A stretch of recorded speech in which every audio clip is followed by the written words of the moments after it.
Production costs for this program have been made possible by the Minnesota Arts and Cultural Heritage Fund with money by the vote of the people, November 4th, 2008. And the members of Lakeland PBS.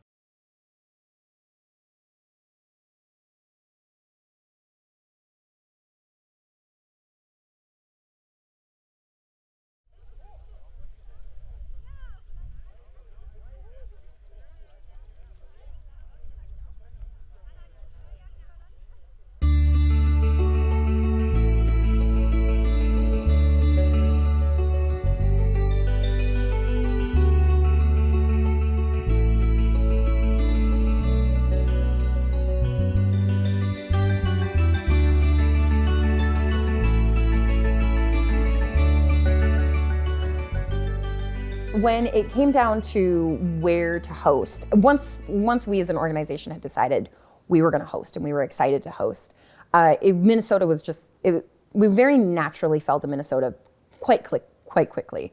We looked at the entire U.S. Like, we immediately knew our coasts were going to be too expensive. We were worried about mountainous areas having a lack of transportation into them. South is really out of the question in the summertime due to the heat. So Midwest was really immediately obvious. And then myself and my co-director, being in Minnesota, we're like, if we're going to host in Minnesota where we can get to it easily, and that helps the planning process. From there, it really became, well, we have a lot of options. What do we want to do? We were both pretty determined to not host in the Twin Cities area, not because the Twin Cities isn't a great area to host an event like this, but when we've had Unicons in smaller communities, there's a different feeling to them. They're really community-based. And she and I have both had that, like, those are our preferred Unicons. And if we're at the helm, we get to decide what kind of Unicon it's going to be. So we wanted a small town Unicon. A lot of options came up. St. Cloud was an option for a while. In the grand scheme, St. Cloud was bigger than we really wanted, but we knew it had amenities we needed. Same with Duluth. And it was actually my co-director that suggested Bemidji. But having gone to school here, I was like, I know Bemidji will work. And it started ticking all the boxes right away. And then having my connections immediately, it was like I knew how to start the conversation. I knew this community, and I knew that I could talk to the right people to get things sorted.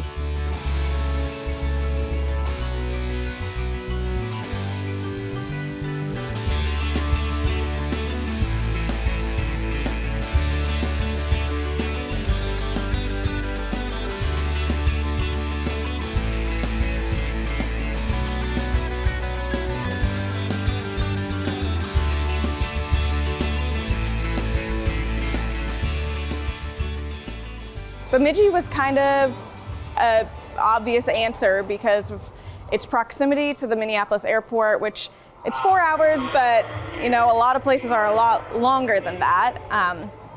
And the community is small enough where they really care about this event. If we were happening in Minneapolis, we would just get drowned out. No one would even notice that there's 1,000 unicyclists riding around their city in Minneapolis. But in Bemidji, we really take over the city, and it's a really cool thing to happen.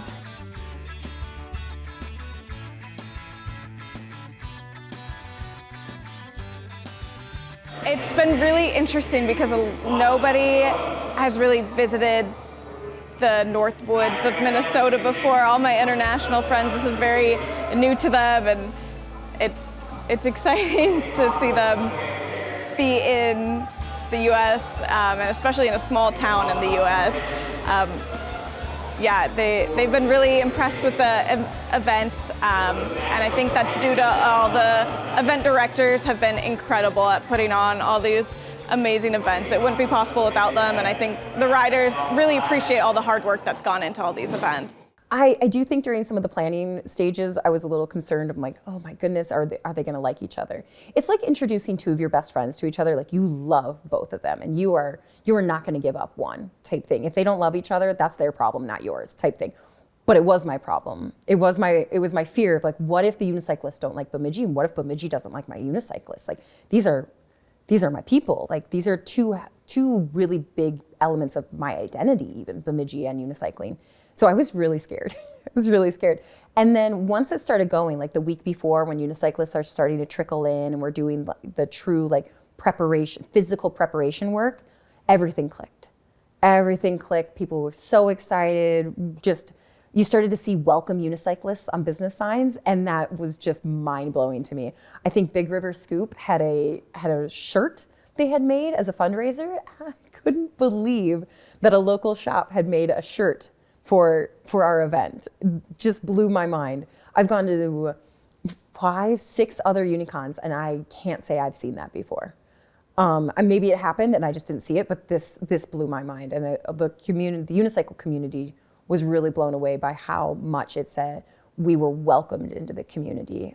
Sometimes there's maybe a sign on a door that has the Unicon poster on it, but this was shops themselves saying, welcome unicyclists, like welcome to town type thing. That was different and really exciting for us. I think the participants, once they got here, I heard a lot of feedback of, I can't believe how nice this town is. One that really stands out to me was, I thought we would be hanging out at a cabin in the woods. And to this, I got the impression they were from Europe somewhere. Just, of course, when you're traveling 4 hours north of the Twin Cities area, what's out there? To someone who hasn't ever studied Minnesota geography, I understand. Why would there be anything there? So they came, they saw, and they said, this is much better than we expected. It was almost more metropolitan than they expected because it was so far away from a metropolitan area. That one really sticks with me of we thought we were going to be in a cabin in the woods.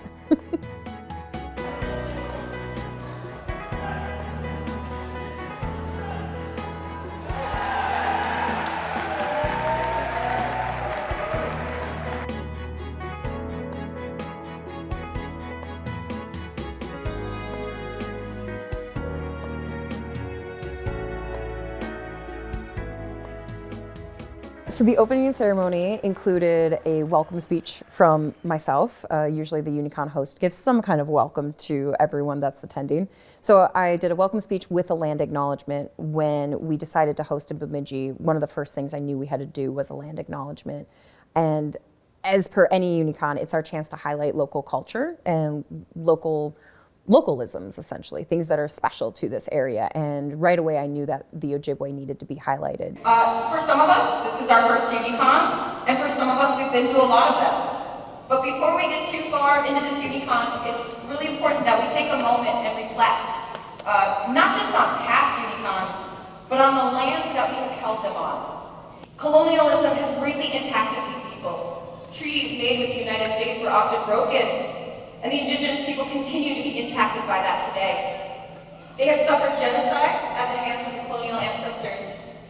It is just as true today as it was 100 years ago. They continue to experience the impacts of the atrocities that their people went through. We recognize the enduring presence and resilience. So after the land acknowledgement, I handed it over to an Ojibwe representative that was able to show us cultural elements and share it with the entire unicycle community that was there.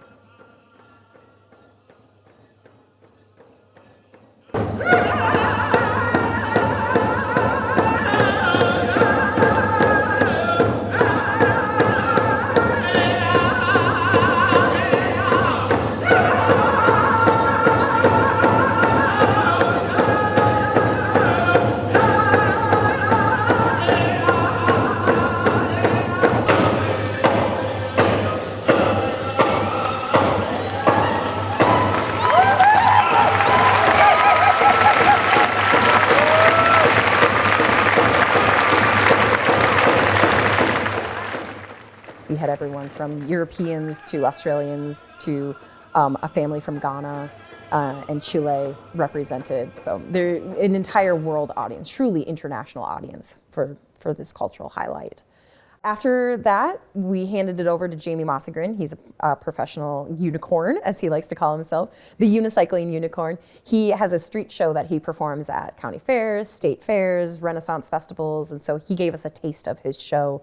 And he's a very, very good performer. He really knows how to engage with the audience, both young and old, and I think that makes him a truly unique entertainer. Jamie approached me quite a while before, as Unicon was getting going, that he wanted to make a world record attempt for the tallest rideable unicycle at 40 plus feet.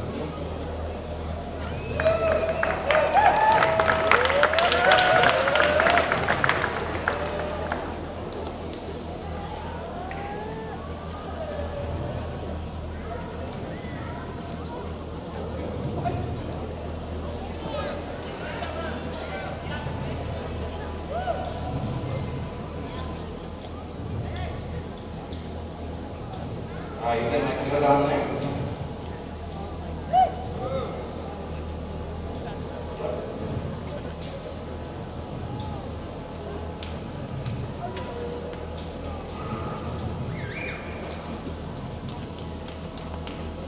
I'm just gonna try to get a feel for it. Enjoy the view.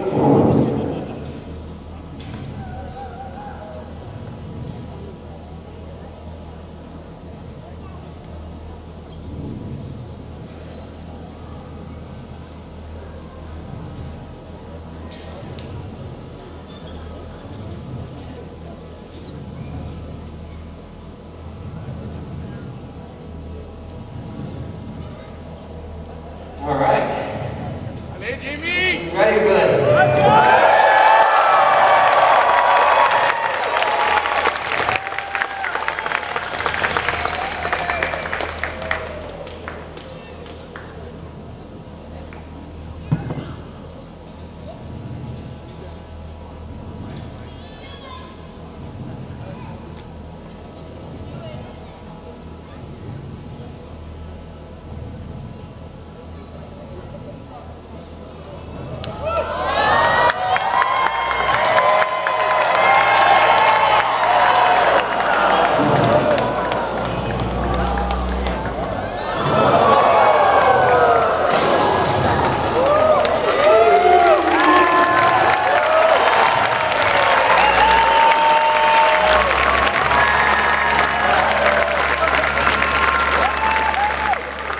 He arranged everything, and he made, I believe, 2 or 3 attempts in front of the crowd. While he did not make it in the opening ceremony time, he did make the record in practice, and so he does now hold the Guinness Book of World Record for tallest rideable unicycle at 43 feet 11.75 inches.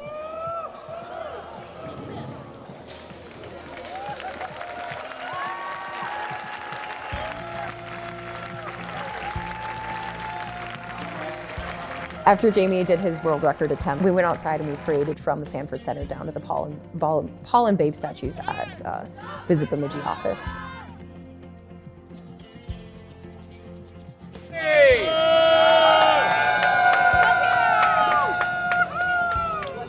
And got a group photo. And so kicked off Unicon 21.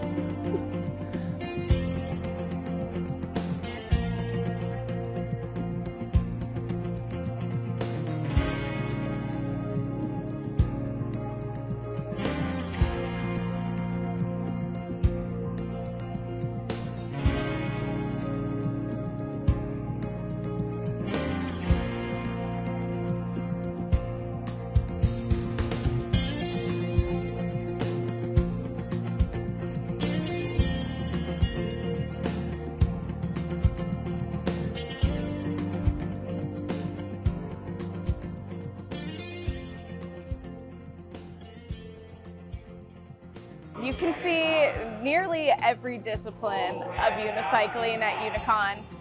Everything from team sports like basketball and hockey to freestyle unicycling, which is, like I said, the artistic side of unicycling with costume and routine, and it's judged more on artistry than any other event. 50% of it is judged on artistry and the other 50% is on skills.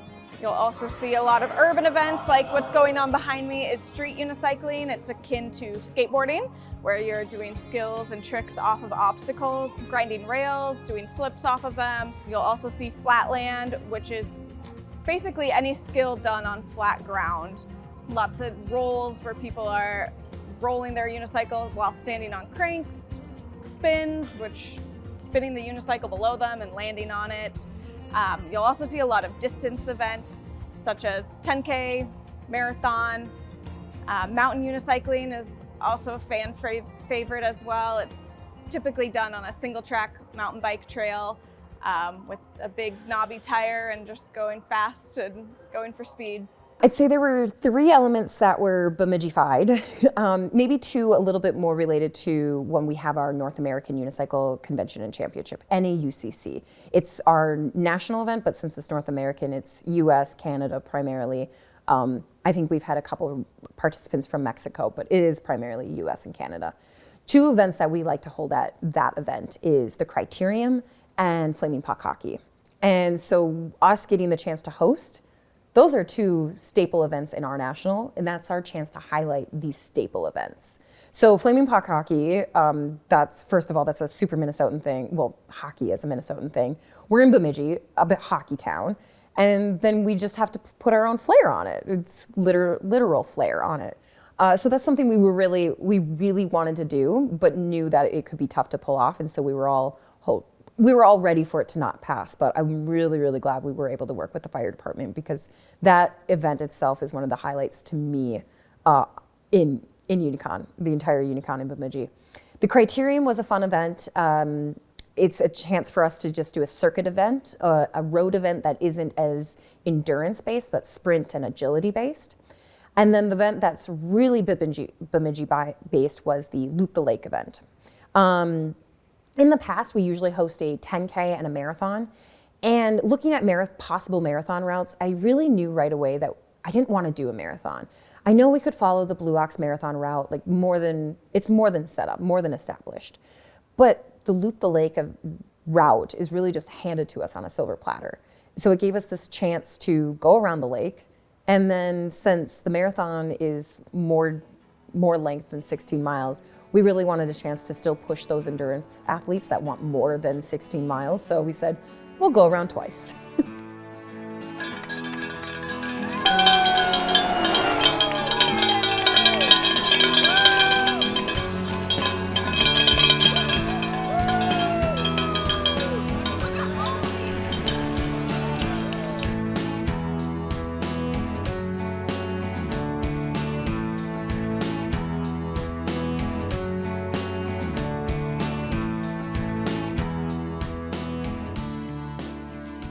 With the help of the Sanford Center, we were able to put out an economic survey, an economic impact survey. I do know the Sanford Center has those results, but it was a bigger economic impact than I could have expected. Somewhere more than $500,000 in terms of economic impact into Bemidji. To your point about Unicon kind of feeling like a party, I think that's why all of us continue to come back. It does feel like this party for 2 weeks. It's a family reunion, a friends reunion, so to speak. But we get together for 2 weeks with a purpose, with activities planned, and it's a set destination. It's sponsored, it's organized, but there's also enough fluid space for you to do your own thing, that it really is this get together. I was speaking to someone today about Unicon as well, and they said, these were my people. We're not as stiff and upper-lipped as maybe other activities can be. Like when you get into truly elite level, where it's like, no, I am focused, I have tunnel vision, that type of thing. We still have elite athletes who will have some tunnel vision. But in the grand scheme, once they're done, they go, hey, I had fun. And that's where everyone still comes back to, we are here together as a community to have fun first and foremost.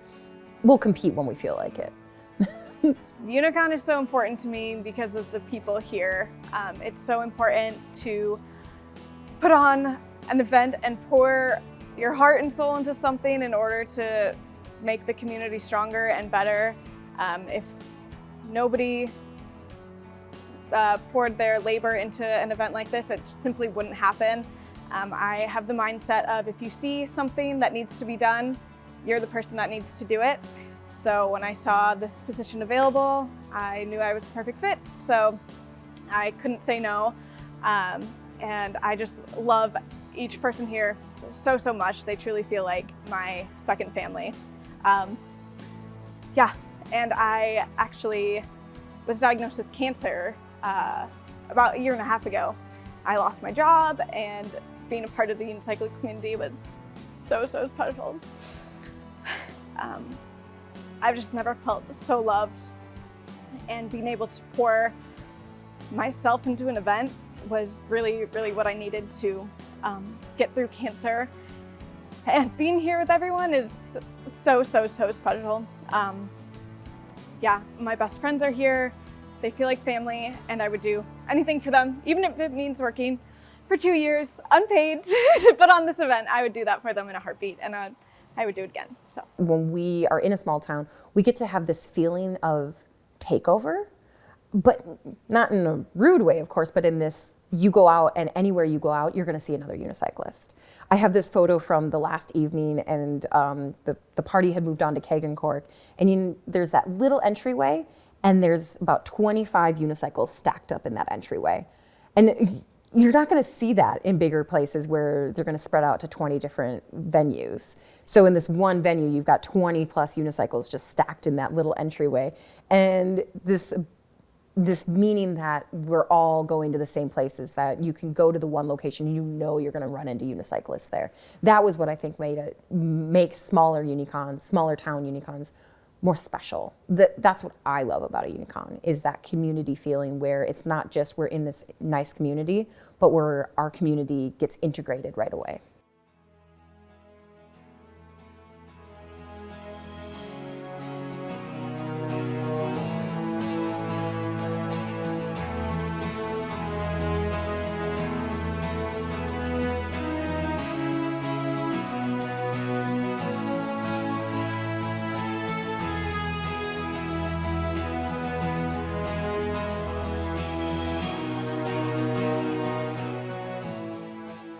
Unicycling is a great sport for bringing people together, and it's been exciting in my lifetime to see. My first Unicon was Unicon 3 in 1987 in Tokyo, Japan.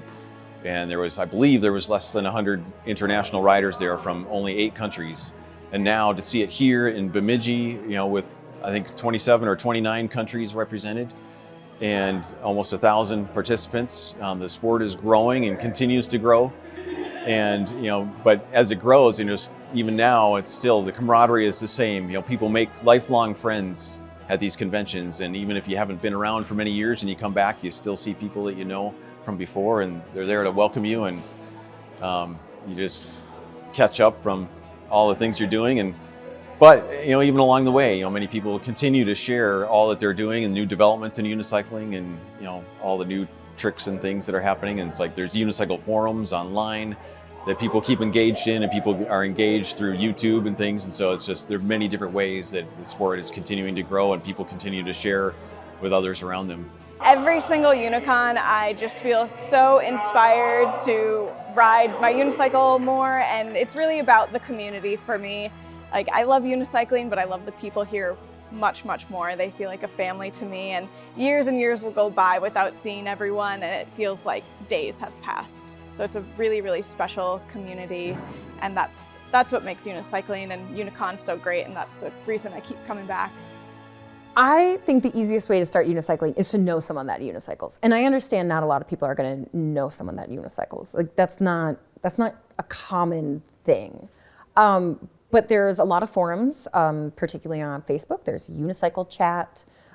There's a lot of unicycle forums that are on other platforms as well. There's a lot of sites dedicated to this as well.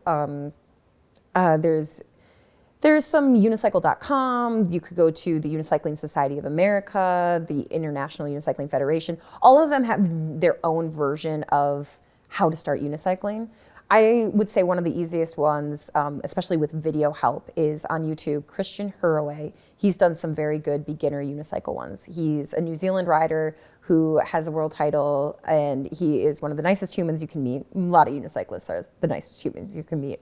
But Kirsten has gone through some serious work of putting together a full tutorial on how to get started. He has that New Zealand accent, so it just adds to the experience. But he shows you how to do it, and he shows you how to get on and like what you're looking for and all that. So I recommend Kirsten Goldstein on YouTube. I would say just do it. The only way to learn how to unicycle is to try it. They say it takes about 10 hours of practice, and you can't find a more welcoming community than the unicycling community. So no matter your skill level, you'll always have a place in the unicycle community.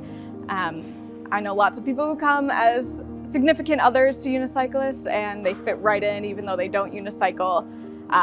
People who are just learning to ride, people who have been riding for years and years, always have a place at Unicon somehow, some way. and it's really special to see that. So just get involved any way you can. Volunteering is a great way to do that. Being a part of the unicycling community online, since everyone's so spread out, is a great way to meet people, and then coming to Unicon, meeting them in person is also an excellent way to form that community. Now, I think on behalf of the unicycle community, we want to thank Bemidji. Now that it's over and past, it feels like a pipe dream, or it feels like a fever dream that it happened. But I think all the unicyclists are really happy that Bemidji had its chance in the spotlight. And something that I didn't realize until Unicon was in full swing is that Bemidji is written in stone in the unicycling community now. Bemidji will not fall off the map to the unicycle community, and that is something truly special.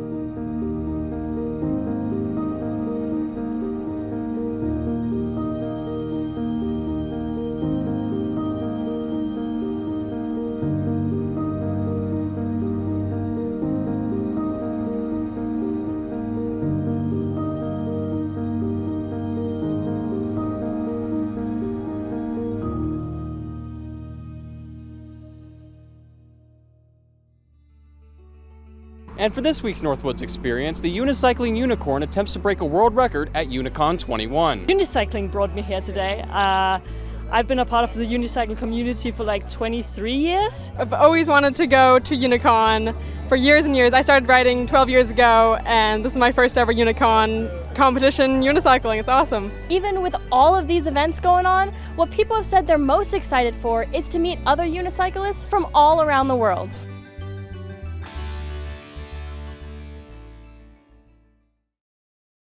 Production costs for this program have been made possible by the Minnesota Arts and Cultural Heritage Fund with money by the vote of the people, November 4th, 2008. And the members of Lakeland PBS.